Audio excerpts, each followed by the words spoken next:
Star प्रवाह वाहिनीची लग्नानंतर होईलच प्रेम ही मालिका सध्या अतिशय इंटरेस्टिंग ट्रॅकवर आहे।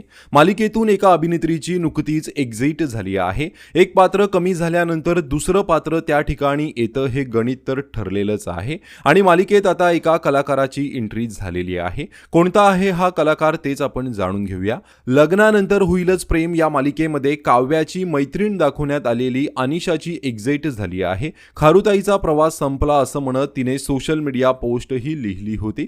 अभिनेत्री अनिशा बनेच्या एक्झिट नंतर मालिकेत आता बाल कलाकार तक्षा शेट्टीची एंट्री झाली आहे।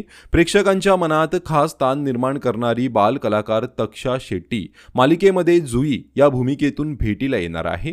मी सावित्रीबाई ज्योतिराव फुले या मालिकेत सावित्रीबाईंचं बालपण साकारून तक्षाने आपल्या निरागस अभिनयाने प्रेक्षकांची मनं जिंकली होती। आता पुन्हा एकदा नव्या रूपात तक्षाला पाहता येणार आहे। मालिकेमध्ये तक्षा साकारत असलेली जुई ही गरीब घरातील पण अत्यंत चुणचुणीत आणि हुशार मुलगी आहे।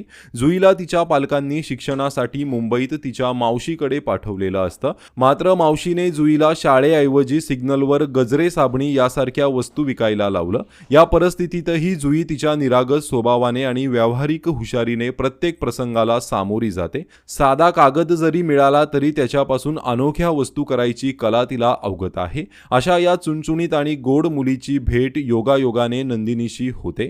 सध्या नंदिनीच्या आयुष्यात बरीच उलथापालथ घडत आहे। अशा परिस्थितीत जुई सोबतची ही भेट नंदिनीच्या आयुष्याला नेमकी कोणती दिशा देणार हे पाहणं आता खूपच उत्सुकतेचं असणार आहे। तर लग्नानंतर होईलच प्रेम ही मालिका तुम्ही पाहता का आणि ही मालिका तुम्हाला आवडते का? कमेंट करून नक्कीच सांगा। धन्यवाद।